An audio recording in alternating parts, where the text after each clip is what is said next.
Pasca penetapan tersangka Peggy Setiawan alias Peron oleh Polda Jawa Barat, AEP seorang pekerja di sekitar tempat kejadian perkara mengaku melihat Peggy berada di TKP pada 27 Agustus 2016 silam, ikut sebagai salah satu pelaku dalam kasus Vina.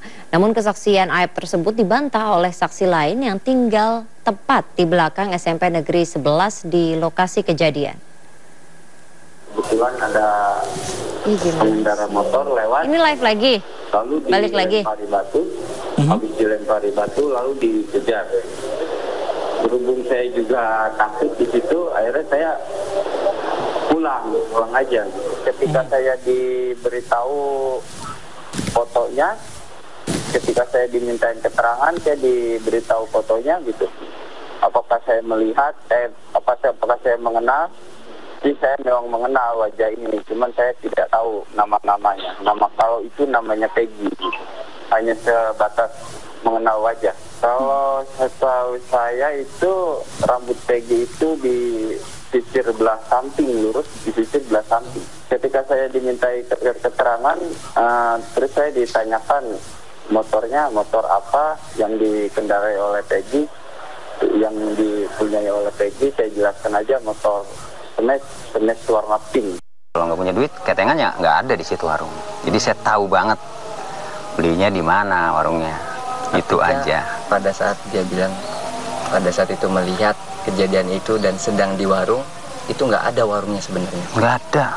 Warung ada yang lama itu yang sudah saya videokan di channel YouTube-nya Pak Dedi. Itu. Ya, dan untuk mengetahui perkembangan terkini dari pengungkapan kasus pembunuhan Vina, sudah ada rekan Faisal Rinaldi di Cirebon, Jawa Barat.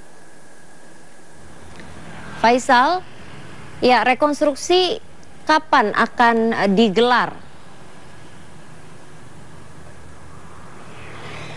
Ya, Nabila dan juga pemirsa, memang terkait proses rekonstruksi yang memang sebelumnya sempat dikabarkan akan digelar pekan ini, tadi pagi kami sempat menghubungi Direktur Kriminal Umum Polda Jawa Barat yang mengatakan memang belum ada informasi lebih lanjut. Pihaknya juga saat ini masih terus berkoordinasi dengan jaksa untuk menentukan tanggal kapan proses rekonstruksi akan digelar. Namun untuk informasi selanjutnya memang betul bahwa proses rekonstruksi akan digelar pada pekan ini, namun untuk kapannya atau hari apa memang belum ada informasi lebih lanjut terkait hal tersebut, Nabila. Dan Nabila dan juga pemirsa, memang jika kita mengacu pada pra-rekonstruksi yang sudah digelar pada Rabu malam kemarin, memang ada beberapa titik di mana tempat digelarnya rekonstruksi ini, Nabila, di mana salah satunya ada di tempat kami melaporkan saat ini, yakni di jembatan atau flyover Talun yang berada di kota Cirebon, Jawa Barat. Di mana di titik ini, di jembatan Talun, merupakan titik pertama kali Vina dan juga Eki ditemukan usai dianiaya dan juga dilakukan ruda paksa oleh para pelaku pada malam itu.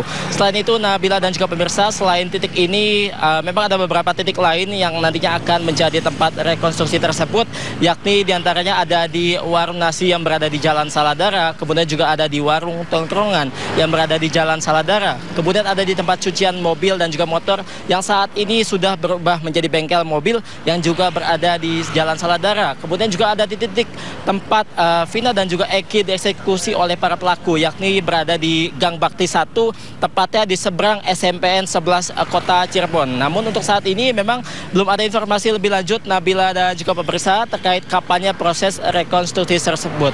Nabila dan juga pemirsa, dapat kami sampaikan pula bahwa tadi juga kami sempat menghubungi kuasa hukum atau salah satu kuasa hukum dari Peggy Setiawan, yakni Sugianti, yang mengatakan besok tepatnya pada hari Selasa, pihak kepolisian dari Polda Jawa Barat kembali memanggil salah satu keluarga dari Peggy Setiawan untuk dilakukan pemeriksaan. Setelah sebelumnya memang tim kuasa hukum dari Peggy Setiawan mengajukan 2 nama baru lagi, yakni Iwan dan juga Yadi, untuk menjadi saksi dan demi menguatkan keterangan Peggy Setiawan bahwa dirinya tidak bersalah dalam kasus ini. Sebelumnya juga Polda Jawa Barat telah memeriksa sejumlah saksi, diantaranya 3 teman Peggy yang merupakan sama-sama berprofesi sebagai kuli bangunan juga telah diperiksa oleh Polda Jawa Barat pada Jumat kemarin, di mana ketiga teman Peggy tersebut yakni Suarsono alias Bondol, kemudian juga Ibnu dan juga Suparman. Ketiganya memang diperiksa oleh penyidik Polda Jawa Barat kurang lebih selama 6 jam dan juga dicecar sebanyak 35 pertanyaan terkait keberadaan Peggy saat 2016 lalu. Kemudian Nabila dan juga pemirsa, informasi yang kami dapatkan pula dalam pemeriksaan tersebut, Suharsono alias Bondol dan juga Suparman, memang informasi yang kami dapatkan handphone pribadinya atau selulernya ini disita oleh penyidik Polda Jawa Barat untuk melakukan penyidikan kembali. Kemudian juga Nabila dan juga pemirsa, dapat kami sampaikan pula bahwa memang nantinya jika ada informasi lebih lanjut terkait perkembangan kasus ini, tentunya kami akan menginformasikan kepada Anda dan juga pemirsa. Untuk sementara demikian, Nabila, kembali ke Anda. Baik, kita akan sama-sama nantikan bagaimana perkembangan kasus ini. Terima kasih Faisal Rinaldi. Selamat bertugas kembali. Sementara itu pemirsa, seorang warga yang berada di lokasi kejadian pembunuhan Vina, Ferry, membantah keterangan saksi yang menyebut Peggy dan rekannya ini melempari motor Vina dari sebuah warung. Namun Ferry menyebut tidak ada warung dekat lokasi kejadian. Harapannya ya semoga bisa terbuka lebar itu.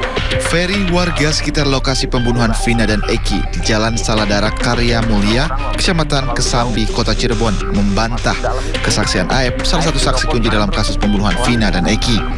Saya kan belum minus, mata masih normal. Ferry meragukan kesaksian Aep yang melihat Peggy dan kawan-kawannya melempari motor Vina dan Eki sebelum kejadian. Padahal menurut Eki, lokasi warung jauh dari lokasi kejadian pembunuhan Vina dan Eki. Ada, kalau lihat di map di 2015 itu ada warung Deso apa gitu tuh di depannya. Itu nggak ada. Itu ada siangnya, tapi itu warung sekolah, anak-anak sekolah beli es, beli apa sama untuk pekerja bengkel. Kalau sore tutup jam 4 Pak, karena pada saat itu, jangankan saat itu, sekarang pun itu masih sepi, Mas. Jalanan itu, apalagi 2016 yang memang pada musim geng motor di mana-mana ya, di Cirebon itu geger geng motor, termasuk di daerah sini juga. Ferry juga menjelaskan bahwa dirinya tinggal di dekat lokasi kejadian pembunuhan. Ferry menyebut Peggy bukan anggota geng motor, namun buruh bangunan. 2016 itu dekat, tinggal rumahnya dekat situ. Dia pas di belakang SMP Negeri 11. Pas banget di belakang SMP Negeri 11 saya tinggal di situ.